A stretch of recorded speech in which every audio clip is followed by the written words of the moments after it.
Since the 2013 Super Bowl Dodge Ram commercial, people have been interested in the famous speech by Paul Harvey, "So God Made a Farmer."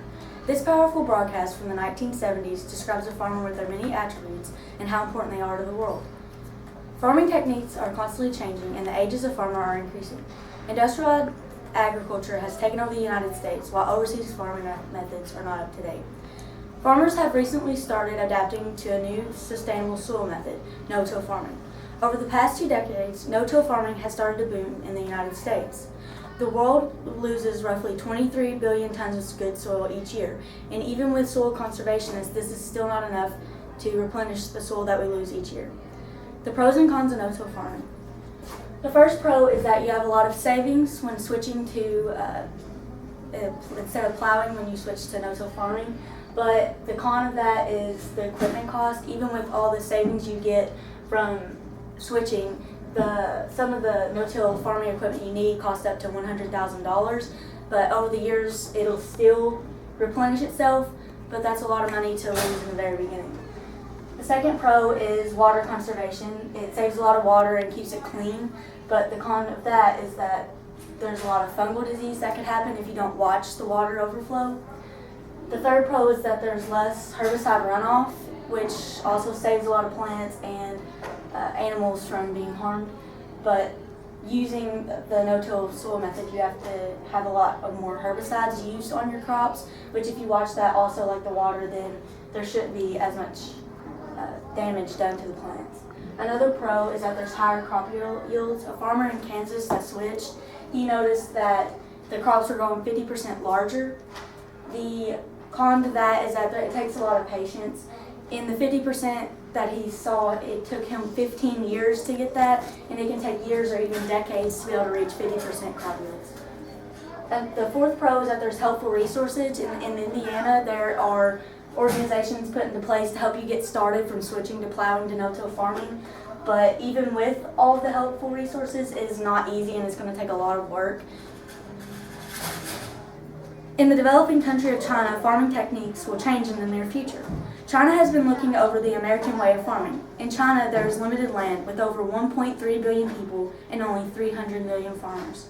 This is a serious problem because there is only 10% of arable land, and China feeds 20% of the world.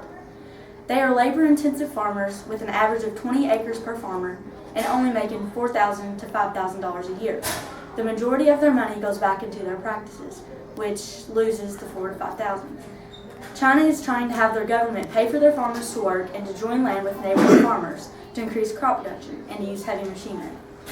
With this bar graph, it shows that there's this much arable land for the United States, and this is the difference between arable land in China and the United States, which is a huge problem because, like I said, China feeds 20% of the world, and they have 1.3 billion people of their own.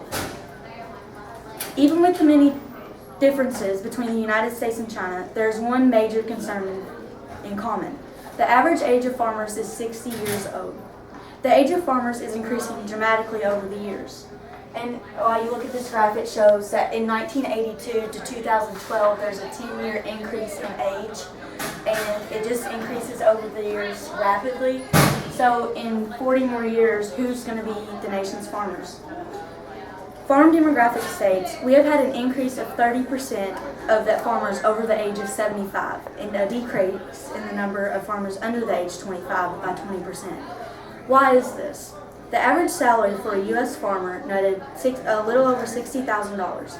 However, most of that money is not earned from their farm, it is from other side jobs. As well as China, in the United States, China and the United States, they both have to have side jobs to get that money. In conclusion, with the average age of farmers being much older, we are seeing a decline in the number of younger people getting into agriculture, both in China and the United States. This has become a concern for both countries. Without farms and farmers, in the future, they will be facing food shortages and land erosions. For without the ability to move the land, it will cease to be of benefit in the future. China nor the United States will be able to regain this valuable commodity once it has lost its fertile properties. For this reason, both countries are seeing that farming is valuable to and for the land and for the people. Both countries are looking toward the future in farming and are willing to try new methods, such as no-till farming, in order to save what once was the biggest product in the country. the soil of the earth, and the growth of food for both nations. Thank you.